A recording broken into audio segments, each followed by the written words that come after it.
Hello guys.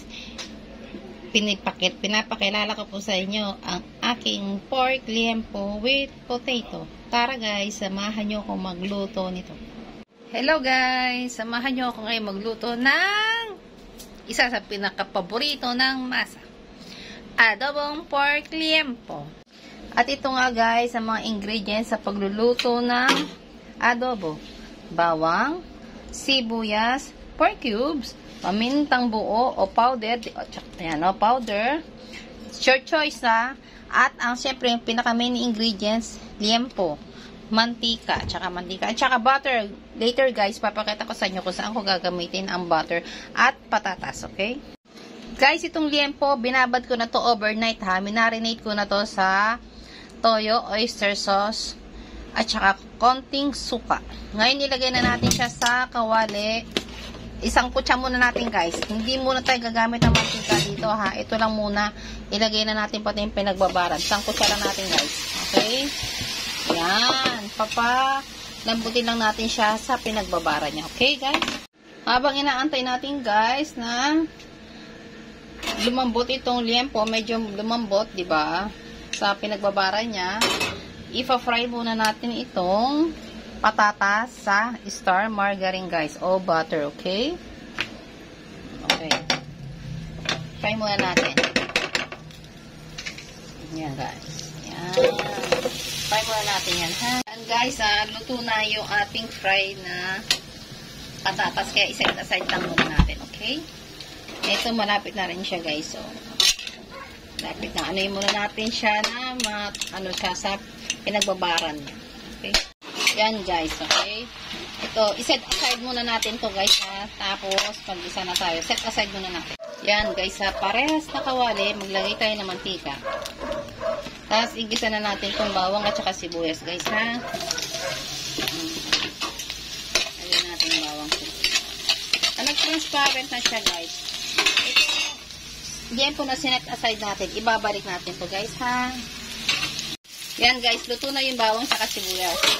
Ibalik natin yung liempo. Ibalik natin guys. Okay? Yan. Ibalik natin. Ibalik natin yan. Okay guys? Haluin natin. Tapos lagyan na natin ng parasa. Yan. Lagyan muna natin siya ng paminta muna.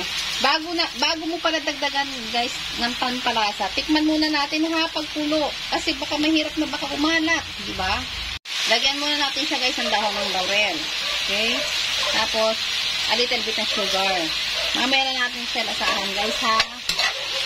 Okay, halo. Para humalo yung sugar. Then, lagyan natin ng konting water guys.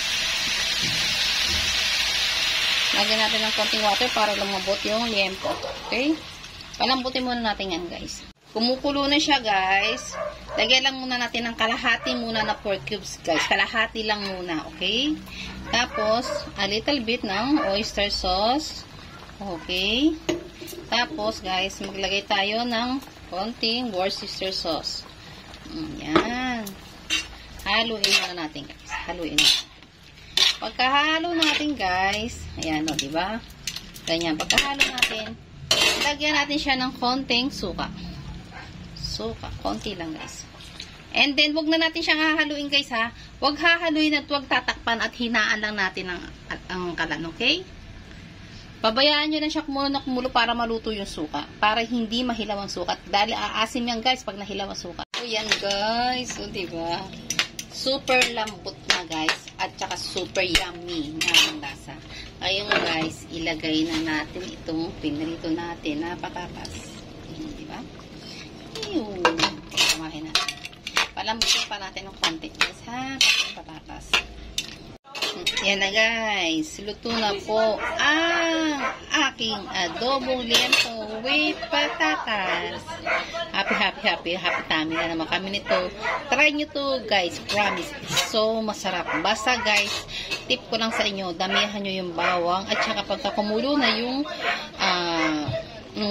niluluto ninyo, hinaan nyo yung yung apoy. Kasi guys, lumalaban ang tigas ng karne sa lakas ng apoy. Kaya kailangan, pag kumulo na siya, mahinang apoy na lang para habang pinapalambot nyo, okay? Bye-bye guys! Guys, see you again on my next cooking vlog. Thanks for watching!